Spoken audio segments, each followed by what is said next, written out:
Hello everyone, आप सभी का स्वागत है एक बार फिर से आपके अपने यूट्यूब चैनल विलेजर्स कॉन्सेप्ट में। तो दोस्तों, आज का जो टेस्ट सीरीज है वो है 20वां टेस्ट सीरीज। और आप लोगों को जानते ही हैं कि अभी हम लोग रुक्मिणी प्रकाशन की तरफ से जो मॉडल सेट निकाला गया है बिहार पुलिस नई वैकेंसी के लिए, उसका हम लोग टेस्ट कवर कर रहे हैं, टेस्ट सीरीज। और उस क्रम में आज हम लोग देखेंगे टेस्ट सीरीज 20। इससे पहले हम लोग 19 टेस्ट सीरीज जो है पूरा कर चुके हैं। अगर आप लोग उसका वीडियो नहीं देखे हैं तो इस वीडियो के डिस्क्रिप्शन में उसका लिंक दिया है, वहाँ से जाके आप लोग देख लीजिए, या फिर हमारे चैनल के प्ले लिस्ट में भी जाके आप लोग उसको देख सकते हैं। अगर उसका PDF चाहिए तो हमारे टेलीग्राम चैनल विलेजर्स कॉन्सेप्ट को ज्वाइन कीजिए और फ्री में उसका PDF वहाँ से डाउनलोड करके आप लोग देख सकते हैं। अगर आप लोग इस चैनल पे नए हैं तो इस चैनल को एक बार सब्सक्राइब जरूर कर लीजिएगा। बगल में बेल आइकन होगा, उसको प्रेस करना बिल्कुल मत भूलिएगा, ताकि कोई भी वीडियो अपलोड करें तो उसका नोटिफिकेशन जो है आप लोगों के पास जल्द से जल्द पहुंच जाए। अगर वीडियो अच्छी लगे तो एक लाइक जरूर कीजिएगा और कमेंट्स करके जरूर बताइएगा कि आप लोगों को इस वीडियो का सेशन जो है कैसा लगा। तो चलिए फिर शुरू करते हैं आज का टेस्ट सीरीज 20 और देखते हैं उसका क्वेश्चन। तो इसका जो पहला क्वेश्चन है वो है कि प्लानिंग एंड द पुअर पुस्तक के लेखक कौन है। इसका जो राइट आंसर हो जाएगा वो हो जाएगा option number A, B.S. Minhas. B.S. Minhas के द्वारा जो है प्लानिंग एंड द पुअर पुस्तक लिखा गया है, याद रखिएगा। वहीं अगर बात की जाए इस पुस्तक की, तो यह पुस्तक जो है यह प्रकाशित हुआ था 1946 ईस्वी में। कब प्रकाशित हुआ था? 1946 ईस्वी में जो है यह पुस्तक प्रकाशित हुआ था। नेक्स्ट देखेंगे हम लोग क्वेश्चन नंबर 2, क्रायोलाइट किस धातु का अयस्क है। सही आंसर हो जाएगा इसका option number D, aluminium. Aluminium के अयस्क है क्रायोलाइट, ठीक है। वहीं अगर बात की जाए इसके केमिकल फार्मूला की, तो क्रायोलाइट का जो केमिकल फार्मूला होता है वो होता है Na3AlF6, याद रखिएगा। अगला क्वेश्चन देखेंगे क्वेश्चन नंबर 3 कि नेत्रानी द्वीप कहाँ पर स्थित है। सही आंसर हो जाएगा इसका ऑप्शन नंबर सी, लक्षद्वीप। नेत्रानी द्वीप कहाँ पर स्थित है? तो यह लक्षद्वीप में स्थित है। नेक्स्ट क्वेश्चन देखेंगे, द्रवित ब्यूटेन एवं आइसोब्यूटेन का मिश्रण क्या कहलाता है। द्रवित ब्यूटेन एवं आइसोब्यूटेन का मिश्रण जो है वह क्या कहलाता है? तो यह कहलाता है LPG। क्या कहलाता है? LPG कहलाता है, यानी कि लिक्विफाइड पेट्रोलियम गैस। उसके बाद हम लोग देखेंगे अगला question, question number 5, vitamin E का रासायनिक नाम क्या है। विटामिन ई का रासायनिक नाम जो है वह क्या है। सही आंसर हो जाएगा इसका option number B, tocopherol. Tocopherol जो है विटामिन ई का रासायनिक नाम है, आप लोग याद रखिएगा। उसके बाद हम लोग देखेंगे अगला क्वेश्चन, क्वेश्चन नंबर 6। यह क्वेश्चन है इंग्लिश से कि he said to me don't disturb me change to indirect. Direct में दिया हुआ, इसको इनडायरेक्ट में चेंज करने के लिए बोला जा रहा है। इसका सही आंसर हो जाएगा ऑप्शन नंबर बी, यानी कि he told me not to disturb him. क्या हो जाएगा इसका answer? He told me not to disturb him. उसके बाद हम लोग देखेंगे अगला क्वेश्चन, क्वेश्चन नंबर 7।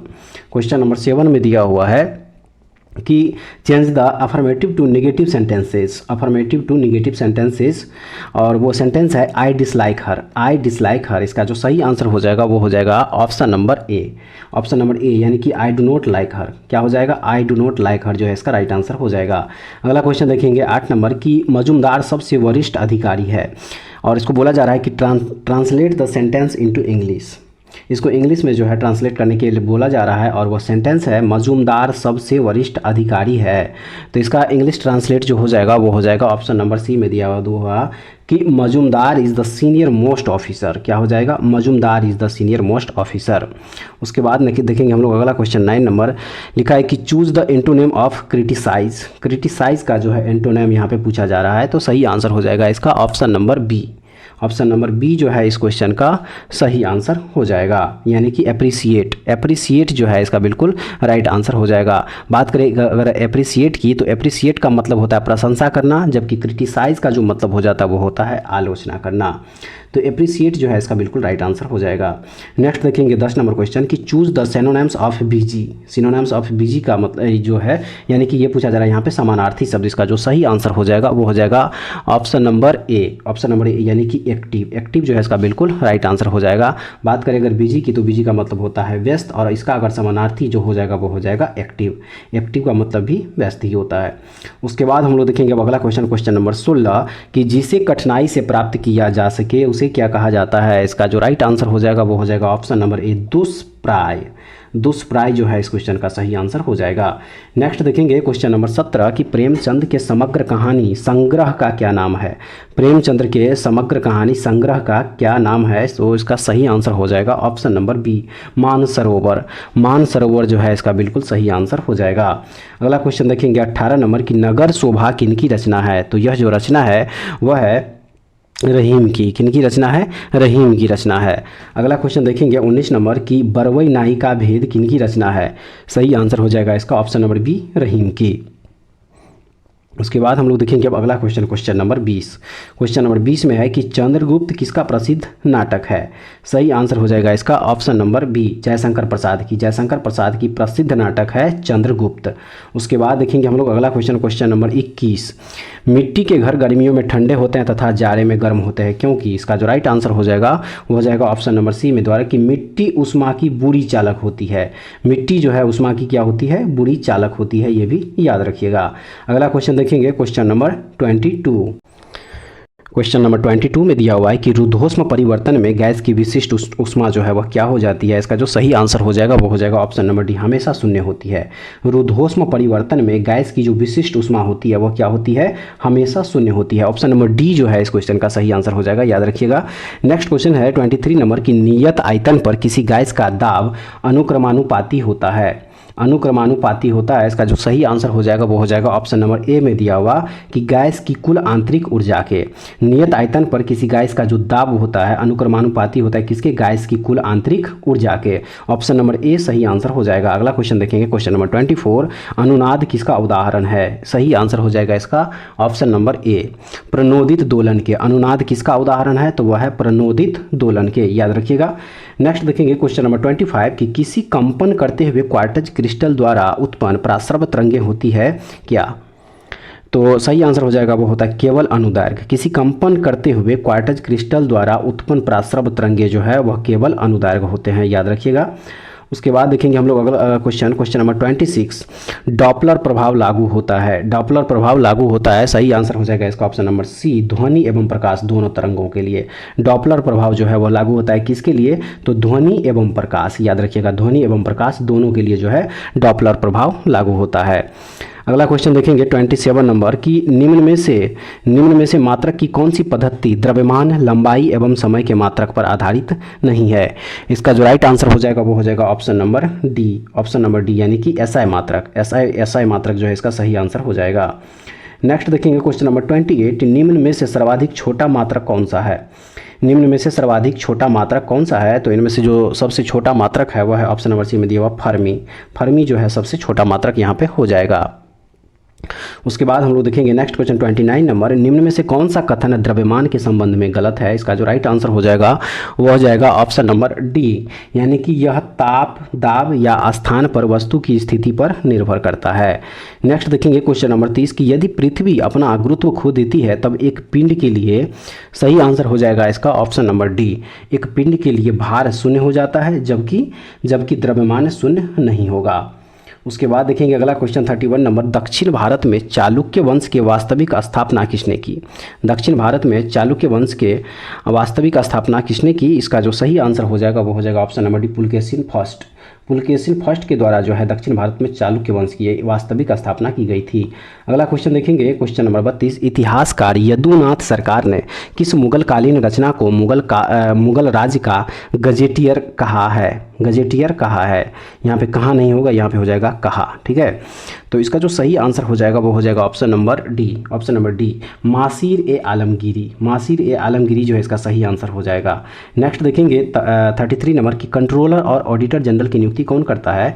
तो यह नियुक्ति किया जाता है ऑप्शन नंबर बी, यानी कि प्रेसिडेंट ऑफ इंडिया, यानी कि भारत के राष्ट्रपति के द्वारा कंट्रोलर और ऑडिटर जनरल की जो नियुक्ति है वह किसके द्वारा किया जाता है, तो प्रेसिडेंट ऑफ इंडिया यानी कि राष्ट्रपति के द्वारा किया जाता है।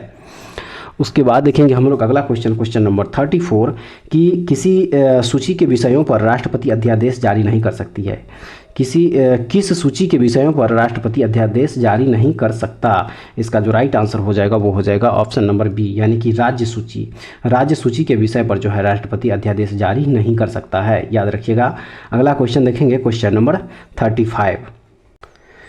क्वेश्चन नंबर 35 में दिया हुआ है कि निम्न में से किस अनुच्छेद के तहत भारत के मुख्य न्यायाधीश सर्वोच्च न्यायालय के अधिकारियों एवं सेवकों की नियुक्ति करता है। तो इसका जो सही आंसर हो जाएगा वो हो जाएगा ऑप्शन नंबर बी, अनुच्छेद 146। अनुच्छेद 146 के तहत जो है भारत के मुख्य न्यायाधीश जो है वह सर्वोच्च न्यायालय के अधिकारियों एवं सेवकों की नियुक्ति करता है।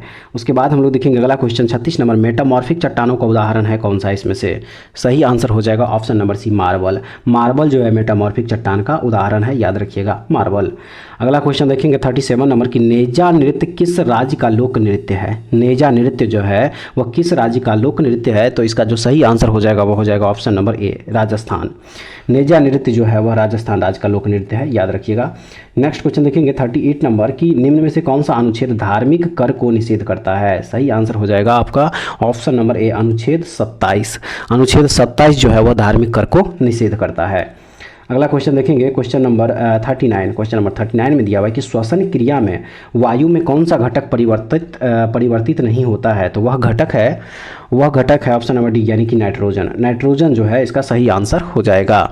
अगला क्वेश्चन देखेंगे क्वेश्चन नंबर 40 की भोजशाला मंदिर कौन सी देवी का है? तो इसका सही आंसर हो जाएगा ऑप्शन नंबर डी, यानी कि देवी सरस्वती। भोजशाला मंदिर जो है, भोजशाला मंदिर यह देवी सरस्वती की है। उसके बाद हम लोग देखेंगे अब अगला क्वेश्चन नंबर 41 कि भारतीय संविधान की 8वीं अनुसूची में कौन सी भाषा वर्ष 2003 में जोड़ी गई? वर्ष 2003 में जोड़ी गई थी। सही आंसर हो जाएगा इसका जो राइट आंसर हो जाएगा वो हो जाएगा ऑप्शन नंबर सी, यानी कि संथाली। संथाली जो है इस क्वेश्चन का सही आंसर हो जाएगा। उसके बाद जो है नेक्स्ट क्वेश्चन नंबर 42 कि कॉलेरा बैसिलस की खोज किसने की थी? कॉलेरा बैसिलस की खोज जो है वह किसने की थी? सही आंसर हो जाएगा option number C, Robert Koch. Robert Koch के द्वारा जो है कॉलेरा बैसिलस की खोज की गई थी। उसके बाद देखेंगे हम लोग अगला क्वेश्चन नंबर 43। क्वेश्चन नंबर 43 में है कि कठोर जल के धात्विक घटक है कौन से? इसमें सही आंसर हो जाएगा इसका ऑप्शन नंबर ए, यानी कि मैग्नीशियम और कैल्शियम जो है कठोर जल के धात्विक घटक है, याद रखिएगा। नेक्स्ट देखेंगे 44 नंबर की चैलेंजेज ऑफ इंटरनेशनल सिक्योरिटी किसकी रचना है? चैलेंजेज ऑफ इंटरनल सिक्योरिटी जो है यह किनकी रचना है? तो यह रचना है, इसका जो राइट आंसर हो जाएगा वो हो जाएगा ए और बी दोनों, यानी कि अशोक कुमार और विपुल अनिकांत। अशोक कुमार और विपुल अनिकांत, इनका जो है दोनों आंसर राइट आंसर हो जाएगा। उसके बाद हम लोग देखेंगे क्वेश्चन नंबर 45 की प्रायः ऐसा माना जाता है कि एक निश्चित सीमा तक मुद्रास्फीति अर्थव्यवस्था के विकास के लिए जरूरी है। मुद्रास्फीति में संदर्भ में सही कथन क्या है? इसका जो सही आंसर हो जाएगा वो हो जाएगा आपका ऑप्शन नंबर ए, मुद्रास्फीति से उत्पादक वर्ग को लाभ होता है। किसको लाभ होता है? तो उत्पादक वर्ग को लाभ होता है। अगला क्वेश्चन देखेंगे 46 नंबर, निम्न में से किससे किसी अर्थव्यवस्था में मुद्रा गुणक में वृद्धि होती है? इसका जो सही आंसर हो जाएगा वो हो जाएगा ऑप्शन नंबर सी, लोगों की बैंकिंग आदतों में वृद्धि। लोगों की बैंकिंग आदतों में वृद्धि सही आंसर होगा। नेक्स्ट देखेंगे 47 नंबर, वैध मुद्रा का अर्थ क्या है? वैध मुद्रा का अर्थ जो है यहाँ पे पूछा जा रहा है, तो इसका राइट आंसर हो जाएगा करेंसी नोट। करेंसी नोट को जो है यहाँ पे वैध मुद्रा कहा जाता है। क्या कहा जाता है? वैध मुद्रा। नेक्स्ट देखेंगे 48 नंबर, लोकसभा का महासचिव उसके सचिवालय का प्रमुख हैं जिन्हें, सही आंसर हो जाएगा इसका ऑप्शन नंबर सी, अध्यक्ष द्वारा नियुक्त किया जाता है। लोकसभा का महासचिव जो है उसके सचिवालय का प्रमुख है जिन्हें अध्यक्ष द्वारा नियुक्त किया जाता है। ऑप्शन नंबर सी याद रखिएगा, इस क्वेश्चन का सही आंसर होगा। नेक्स्ट देखेंगे 49 नंबर, निम्नलिखित में से किस विधेयक के लिए राष्ट्रपति को उसे पुनर्विचार के लिए वापस भेजे बिना अपनी स्वीकृति देनी पड़ती है? तो वह विधेयक है वित्त विधेयक। वह विधेयक कौन सी है? वित्त विधेयक है। अगला क्वेश्चन देखेंगे क्वेश्चन नंबर 50 कि किस अधिनियम के द्वारा मुसलमानों को पृथक निर्वाचन का अधिकार मिला था? सही आंसर हो जाएगा इसका option number B. Option number B जो है भारत परिषद अधिनियम 1919, इसके द्वारा जो है मुसलमानों को पृथक निर्वाचन का अधिकार मिला था, याद रखिएगा। अगला क्वेश्चन देखेंगे हम लोग क्वेश्चन नंबर 51 की निम्नलिखित भूवैज्ञानिक परिघटनाओं पर विचार कीजिए। सही आंसर हो जाएगा इसका option number A. Option number A, यानी कि 1, 2, 3 और 4 जो है इसके सही आंसर हो जाएंगे। 1 में भ्रंश का बनना, 2 में किसी भ्रंश के साथ गति, 3 में है ज्वालामुखी विस्फोट द्वारा पैदा किया गया प्रभाव और 4 में है शैलों का वलन। ये चारों के चारों जो है इसका सही आंसर हो जाएगा। नेक्स्ट देखिए हम लोग क्वेश्चन नंबर 52, राष्ट्रीय आय से क्या तात्पर्य है? राष्ट्रीय आय से क्या तात्पर्य है? इसका जो सही आंसर हो जाएगा वो हो जाएगा ऑप्शन नंबर ए, कि किसी देश में 1 वर्ष की अवधि में कुल उत्पादन और सेवाओं का आर्थिक मूल्य। 1 वर्ष की अवधि में कुल उत्पादन और सेवाओं का आर्थिक मूल्य जो है उस देश की राष्ट्रीय आय कहलाती है। उसके बाद हम लोग देखेंगे अगला क्वेश्चन नंबर 53 कि विश्व युवा कौशल दिवस किस तिथि को मनाया जाता है? तो इसका जो राइट आंसर हो जाएगा वो हो जाएगा ऑप्शन नंबर ए, 15 जुलाई। 15 जुलाई को जो है विश्व युवा कौशल दिवस मनाया जाता है। नेक्स्ट देखेंगे क्वेश्चन नंबर 54 कि निम्नलिखित में से कौन सा तंतु सबसे कम आग पकड़ता है। निम्नलिखित में से कौन से तंतु में सबसे कम आग पकड़ता है। इसका जो राइट आंसर हो जाएगा वो हो जाएगा ऑप्शन नंबर बी, सूती। सूती में जो है, सूती वस्त्र में सबसे कम आग पकड़ता है। उसके बाद हम लोग देखेंगे अगला question, question number 55। Question number 55 में है कि निम्नलिखित में से कौन सा तत्व समुद्री शैवाल से प्राप्त किया जाता है। इसका जो सही आंसर हो जाएगा वो हो जाएगा option number D, iodine. Iodine जो है यह समुद्री शैवाल से प्राप्त किया जाता है। अगला क्वेश्चन देखेंगे क्वेश्चन नंबर 56। उद्योग में पॉलीथीन का निर्माण किसके बहुलक द्वारा किया जाता है। किसके बहुलक द्वारा किया जाता है। इसका जो सही आंसर हो जाएगा वो हो जाएगा ऑप्शन नंबर डी, यानी कि एथिलीन। एथिलीन द्वारा जो है इसका सही आंसर हो जाएगा। नेक्स्ट देखेंगे 57 नंबर, वायुमंडल में ओजोन परत के ह्रास के लिए निम्नलिखित में से कौन सा रासायनिक द्रव्य उत्तरदायी है। सही आंसर हो जाएगा इसका ऑप्शन नंबर सी, क्लोरोफ्लोरोकार्बन, यानी कि CFC। CFC जो है इसका सही आंसर होगा। नेक्स्ट देखेंगे 58 नंबर, शीतकाल में पौधे पाले से मर जाते हैं क्योंकि। तो इसका जो रीजन है वह रीजन है कि ऊतकों की यांत्रिक क्षति और शुष्कन हो जाता है। क्या होता है, ऊतकों की यांत्रिक क्षति और शुष्कन हो जाता है। ऑप्शन नंबर डी जो है सही आंसर होगा। नेक्स्ट देखेंगे 59 नंबर, डेंगू ज्वर का कारण क्या है। डेंगू ज्वर का कारण यहाँ पे पूछा जा रहा है कि क्या है, तो वो है वायरस। डेंगू ज्वर का जो प्रमुख कारण है वह है वायरस। उसके बाद हम लोग देखेंगे अगला question, question number 60। Question number 60 में है कि थैलासीमिया एक आनुवांशिक बीमारी है, यह किसको प्रभावित करता है। सही आंसर हो जाएगा इसका ऑप्शन नंबर ए, थैलासीमिया जो है रुधिर यानी कि ब्लड को प्रभावित करता है। अगला क्वेश्चन देखेंगे 61 नंबर, 1853 ईस्वी में लॉर्ड डलहौजी ने जो पहली टेलीग्राफ लाइन शुरू की वह किस किस के बीच थी। सही आंसर हो जाएगा इसका ऑप्शन नंबर डी, कलकत्ता और आगरा के बीच। कलकत्ता और आगरा के बीच जो है इसका सही आंसर हो जाएगा। नेक्स्ट देखेंगे 62 नंबर, निम्नलिखित में से कौन सा कर ऐसा है जिससे कीमत में वृद्धि नहीं होती है। जिससे कीमत में वृद्धि नहीं होती है। इसका जो सही आंसर हो जाएगा वो हो जाएगा option number B, option number B, यानी कि आयकर, जिसको कि इनकम टैक्स कहा जाता है। इनकम टैक्स एक ऐसा कर है जिससे कि कीमत में वृद्धि नहीं होती है, याद रखिएगा। नेक्स्ट देखेंगे 63 नंबर, निम्नलिखित में से राष्ट्रीय आय को जनसंख्या के आकार से विभाजित करने पर क्या प्राप्त होता है। इसका जो सही आंसर हो जाएगा वो हो जाएगा ऑप्शन नंबर ए में दिया, प्रति व्यक्ति आय। प्रति व्यक्ति आय जो है इसका सही आंसर हो जाएगा। नेक्स्ट देखेंगे 64 नंबर, निम्नलिखित में से कौन सा एक सुशिरवाद यानी कि वाइंड इंस्ट्रूमेंट है। सही आंसर हो जाएगा इसका ऑप्शन नंबर बी, यानी कि नादस्वरम, जिसको कि बांसुरी कहा जाता है। बांसुरी जो है यह एक सुशिरवाद यानी कि वाइंड इंस्ट्रूमेंट है। अगला देखेंगे 65, किसी देश के केंद्रीय बैंक द्वारा विदेशी विनिमय बाजार में विदेशी मुद्रा की बिक्री कहलाती है क्या। सही आंसर हो जाएगा इसका ऑप्शन नंबर ए, यानी कि आधिकारिक आरक्षित लेन देन। क्या कहलाती है, आधिकारिक आरक्षित लेन देन। उसके बाद हम लोग देखेंगे अगला क्वेश्चन, क्वेश्चन नंबर 66 कि कार्बन में संयोजकता इलेक्ट्रॉन की संख्या क्या है।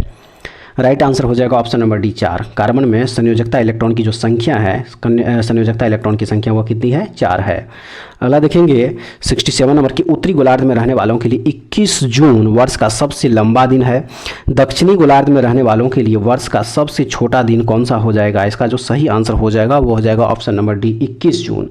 21 जून जो है, अगर उत्तरी गोलार्ध में रहने वालों के लिए 21 जून अगर सबसे लंबा दिन होगा तो 21 जून ही दक्षिणी गोलार्ध में रहने वालों के लिए सबसे छोटा दिन हो जाएगा, याद रखिएगा। यहाँ पे क्वेश्चन जो है घुमा के दिया हुआ है। उसके बाद हम लोग देखेंगे 68 नंबर, निम्न में से किस एल्कोहलीय पेय में एल्कोहल का प्रतिशत सर्वाधिक होता है। राइट आंसर हो जाएगा इसका ऑप्शन नंबर डी, रम। रम में जो है एल्कोहल का प्रतिशत सर्वाधिक होता है, याद रखिएगा। उसके बाद जो है हम लोग देखेंगे अब अगला क्वेश्चन, क्वेश्चन नंबर 69, कोणार्क का सूर्य मंदिर नरसिंह देव प्रथम ने बनवाया था, वे किस राजवंश से थे। तो वे जो थे वो थे शाही गंग राजवंश से। शाही गंग राजवंश से जो थे, इसका जो राइट आंसर बी हो जाएगा। नेक्स्ट देखेंगे 70 नंबर क्वेश्चन, निम्नलिखित में से कौन सा ऊर्जा का समृद्ध स्रोत है। सही आंसर हो जाएगा इसका ऑप्शन नंबर सी, यानी कि कार्बोहाइड्रेट। कार्बोहाइड्रेट जो है ऊर्जा का समृद्ध स्रोत माना जाता है। अगला क्वेश्चन देखेंगे क्वेश्चन नंबर 76। क्वेश्चन नंबर 76 में है कि मानचित्र में जो मिलता है, नहीं देश भारत है, भू पर नहीं मनों में ही बस कहीं शेष भारत है, उपरोक्त पंक्ति किनकी है। तो ये जो पंक्ति है, यह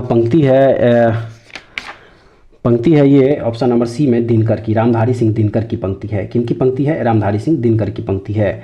नेक्स्ट देखेंगे क्वेश्चन नंबर 77 कि निम्न में से कौन सी दलहनी फसल वायुमंडल के नाइट्रोजन का स्थिरीकरण नहीं करती है। सही आंसर हो जाएगा इसका option number A, rajma. Rajma जो है वायुमंडल के नाइट्रोजन का स्थिरीकरण नहीं करती है। नेक्स्ट देखेंगे हम लोग क्वेश्चन नंबर 78, निम्न में से कौन सी बीमारी विषाणु जनित है। सही आंसर हो जाएगा इसका ऑप्शन नंबर ए जो है इसका बिल्कुल राइट आंसर हो जाएगा, डेंगू। डेंगू जो है इसका राइट आंसर हो जाएगा अगला क्वेश्चन देखेंगे हम लोग, क्वेश्चन नंबर 79 कि निम्न में से किस राष्ट्र के वैज्ञानिकों ने पहली बार स्टेम सेल से भ्रूण विकसित करने में सफलता प्राप्त की। सही आंसर हो जाएगा इसका option number D, option number D, यानी कि इजराइल के वैज्ञानिकों ने पहली बार स्टेम सेल से भ्रूण विकसित करने में सफलता प्राप्त की है। कौन से देश का? इजराइल, याद रखिएगा। नेक्स्ट देखेंगे क्वेश्चन नंबर 80, हिंदी से क्वेश्चन है, हिंदी का क्वेश्चन है ये कि सन्मति का संधि विच्छेद क्या है। सन्मति का संधि विच्छेद यहाँ पे पूछा जा रहा है कि क्या होगा। सही आंसर हो जाएगा सत प्लस मति, सत प्लस मति बराबर क्या हो जाएगा? सन्मति हो जाएगा। ऑप्शन नंबर ए जो है इस क्वेश्चन का सही आंसर हो जाएगा। नेक्स्ट क्वेश्चन देखेंगे 81 नंबर कि रजमनामा निम्नलिखित में से किसकी फारसी अनुवाद है। रजमनामा जो है निम्नलिखित में से किसकी फारसी अनुवाद है। सही आंसर हो जाएगा ऑप्शन नंबर ए, महाभारत का जो फारसी अनुवाद है वो है रजमनामा, याद रखिएगा। उसके बाद हम लोग देखेंगे अब अगला क्वेश्चन, क्वेश्चन नंबर 82 नंबर में दिया हुआ है कि वर्षा जल संग्रह के ढांचों को हर घर में बनाना किस राज्य में कानून अनिवार्य है। सही आंसर हो जाएगा ऑप्शन नंबर बी, तमिलनाडु में। तमिलनाडु में जो है वर्षा जल संग्रह के ढांचों को हर घर में बनाना क्या है? राज्य कानूनी अनिवार्य है। नेक्स्ट देखेंगे 83 नंबर क्वेश्चन। 83 नंबर में क्वेश्चन में है कि दुग्ध उत्पादन से संबंधित ऑपरेशन फ्लड 2 नामक योजना कब प्रारंभ की गई है। इसका जो सही आंसर हो जाएगा वो हो जाएगा ऑप्शन नंबर सी, 1981 ईस्वी में। ऑपरेशन फ्लड 2 जो है योजना वह कब प्रारंभ किया गया? तो वह 1981 ईस्वी में प्रारंभ किया गया। वहीं बात करें अगर ऑपरेशन फ्लड कार्यक्रम की तो यह शुरू किया गया था 1970 ईस्वी में। कब शुरू किया गया था? 1970 ईस्वी में ऑपरेशन फ्लड। उसके बाद हम लोग देखेंगे अगला क्वेश्चन, क्वेश्चन नंबर 84 कि भारत और पाकिस्तान के बीच युद्ध विराम रेखा को नियंत्रण रेखा LOC में कब परिवर्तित किया गया था। तो यह परिवर्तित किया गया था सन 1972 ईस्वी में। सन 1972 ईस्वी जो है इसका सही आंसर हो जाएगा। उसके बाद हम लोग देखेंगे अब अगला क्वेश्चन, क्वेश्चन नंबर 85 की प्रारंभिक मध्यकालीन भारत में जीतल शब्द से क्या निर्दिष्ट होता था। जीतल शब्द से क्या निर्दिष्ट होता था। सही आंसर हो जाएगा सिक्का। जीतल शब्द जो है किसे कहा जाता था? कॉइन को, सिक्का को। अगला है 86 नंबर, निम्नलिखित में से कौन से स्वतंत्र भारत के प्रथम विधि मंत्री थे। सही आंसर हो जाएगा doctor B R Ambedkar. Doctor B R Ambedkar जो है स्वतंत्र भारत के प्रथम विधि यानी कि कानून मंत्री थे, याद रखिएगा। नेक्स्ट देखेंगे 87 नंबर, रक्त का निम्नलिखित में से कौन सा भाग शरीर प्रतिरक्षा का कार्य करता है। सही आंसर हो जाएगा इसका ऑप्शन नंबर बी, यानी कि श्वेत रक्त कोशिका, जिसको कि WBC भी कहा जाता है। क्या कहा जाता है? WBC कहा जाता है, व्हाइट ब्लड सेल्स। यह क्या करता है? तो शरीर की प्रतिरक्षा करता है। नेक्स्ट देखेंगे हम लोग क्वेश्चन नंबर 88 कि कृष्णदेव राय का अमुक्त माल्यद किस भाषा में लिखा गया है। कृष्णदेव राय का अमुक्त माल्यद जो है वह किस भाषा में लिखा गया है। सही आंसर हो जाएगा तेलुगु भाषा। किस भाषा में? तेलुगु भाषा में लिखा गया है। नेक्स्ट देखेंगे 89 नंबर क्वेश्चन कि अकबरनामा के निम्नलिखित भागों में से किसे आइन ए अकबरी कहा जाता है। आइन ए अकबरी कहा जाता है। सही आंसर हो जाएगा इसका ऑप्शन नंबर सी, तृतीय भाग को। अकबरनामा के तृतीय भाग को जो है आइन ए अकबरी कहा जाता है, याद रखिएगा। उसके बाद हम लोग देखेंगे अब अगला क्वेश्चन, क्वेश्चन नंबर 90 कि भारतीय राष्ट्रीय कांग्रेस ने निम्नलिखित में से किस अधिवेशन में स्वदेशी के प्रस्ताव को अपनाया था। इसका जो सही आंसर हो जाएगा वो हो जाएगा ऑप्शन डी, कलकत्ता अधिवेशन 1906। नेक्स्ट देखेंगे 91 नंबर की राष्ट्रपति के विरुद्ध महाभियोग की कार्यवाही निम्नलिखित में से कहाँ प्रारंभ की जा सकती है। तो यह प्रारंभ की जा सकती है संसद के किसी भी सदन में। संसद के किसी भी सदन में जो है यह किया जा सकता है। उसके बाद जो तथ्य है इसमें कि भारतीय संविधान का अनुच्छेद 61 में महाभियोग से संबंधित उपबंध है, याद रखिएगा। अनुच्छेद 61 जो है महाभियोग से उपबंधित है, याद रखिएगा। नेक्स्ट देखेंगे 92 नंबर, भारत का 17वां प्रवासी भारतीय दिवस सम्मेलन कहाँ हुआ है। तो ये इसका जो सही आंसर हो जाएगा वो हो जाएगा इंदौर। मध्य प्रदेश के इंदौर में जो है 17वां प्रवासी भारतीय दिवस सम्मेलन का जो है आयोजन किया गया। नेक्स्ट देखेंगे हम लोग 93 नंबर, विश्व खाद्य दिवस किस दिन मनाया जाता है। राइट आंसर हो जाएगा इसका ऑप्शन नंबर ए, 16 अक्टूबर। 16 अक्टूबर को जो है विश्व खाद्य दिवस मनाया जाता है। उसके बाद हम लोग देखेंगे 94 नंबर की जनवरी 2023 में लॉन्च की गई पुस्तक जादूनामा के लेखक कौन है। सही आंसर हो जाएगा इसका option number C, Javed Akhtar. Javed Akhtar जो है इसका सही आंसर हो जाएगा। उसके बाद अगला क्वेश्चन है 95 नंबर की मई 2023 में भारत रत्न डॉक्टर अंबेडकर अवार्ड से किसे सम्मानित किया गया है। तो यह सम्मानित किया गया है योगी आदित्यनाथ को। योगी आदित्यनाथ जो है इसका सही आंसर हो जाएगा। नेक्स्ट क्वेश्चन देखेंगे 96 नंबर कि किस राज्य के मरचा चावल को जीआई टैग प्रदान किया गया है। जीआई टैग दिया गया है, सही आंसर हो जाएगा option number A, Bihar. Bihar राज्य के मरचा चावल को जो है जीआई टैग प्रदान किया गया है। उसके बाद हम लोग देखेंगे नेक्स्ट क्वेश्चन, क्वेश्चन नंबर है 97, इंग्लिश का क्वेश्चन है। दिया हुआ है कि choose the correct meaning of the item given below, और वह आइटम दिया हुआ है वह है डॉन अप। डॉन अप का जो है यहाँ पे पूछा जा रहा है। इसका जो राइट आंसर हो जाएगा वो हो जाएगा ऑप्शन नंबर डी, यानी कि एक्सहॉस्टेड। बात अगर की जाए डाउन ऑफ की, तो डाउन ऑफ का जो मतलब होता है वो होता है थका हुआ। क्या होता है? थका हुआ होता है। और थका हुआ का जो ये हो जाएगा ये हो जाएगा यहाँ पे मुहावरा, वो हो जाएगा यहाँ पे एक्सहॉस्टेड। क्या हो जाएगा? एक्सहॉस्टेड हो जाएगा। अगला क्वेश्चन देखेंगे 98 नंबर। 98 नंबर क्वेश्चन दिया हुआ है कि एटोनमेंट फॉर सिंस, एटोनमेंट फॉर सिंस जो है इसका भी एडम्स यहाँ पे पूछा जा रहा है। इसका राइट आंसर हो जाएगा option number B, repentance. Repentance जो है इसका सही आंसर हो जाएगा। बात अगर की जाए रिपेंटेंस की, तो इसका मतलब होता है पश्चाताप। क्या होता है? पश्चाताप होता है, याद रखिएगा। उसके बाद हम लोग देखेंगे नेक्स्ट क्वेश्चन, क्वेश्चन नंबर 99। यहाँ पे दिया हुआ है कि choose the correct articles.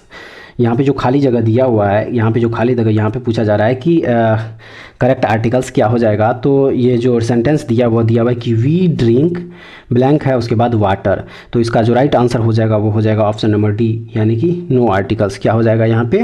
No articles हो जाएगा। और ये इसलिए क्योंकि वाटर जो है वह अनकाउंटेबल नाउन है, इसलिए इसके पहले जो है किसी भी आर्टिकल का प्रयोग जो है नहीं किया जाएगा। तो यहाँ पे ऑप्शन नंबर डी जो है इस क्वेश्चन का सही आंसर हो जाएगा। अब आइए हम लोग देखते हैं इस टेस्ट सीरीज का लास्ट क्वेश्चन, क्वेश्चन नंबर 100 दिया हुआ है, ब्लैंक दिया हुआ है। उसके बाद कह रहा है कि फॉल्सहुड इज ओडियस। इसका जो राइट आंसर हो जाएगा वो हो जाएगा ऑप्शन नंबर डी, यानी कि नो आर्टिकल्स। यहाँ भी जो है यहाँ पे नो आर्टिकल्स हो जाएगा। और इसका रीज़न है कि फॉल्सहुड जो है एब्स्ट्रैक्ट नाउन है, इसलिए इसके पहले भी कोई आर्टिकल का प्रयोग नहीं किया जाएगा। तो फ्रेंड्स, ये था टेस्ट सीरीज 20। उम्मीद है कि आप लोगों को ये जो सारे क्वेश्चन थे GK GS current affairs Hindi और इंग्लिश का, आप ये सारे क्वेश्चन जो आप लोगों को अच्छा लेवल का क्वेश्चन लगा होगा। और अगर आप लोगों को इसका पीडीएफ चाहिए, हमारे टेलीग्राम चैनल विलेजर्स कॉन्सेप्ट को ज्वाइन कीजिए और वहाँ से आप लोग जो है इसका पीडीएफ फ्री में डाउनलोड करके देख सकते हैं। तो ऐसे वीडियो देखने के लिए हमारे चैनल से जुड़े रहिए और नेक्स्ट वीडियो में दोबारा फिर से मिलेंगे। तब तक के लिए जय हिंद।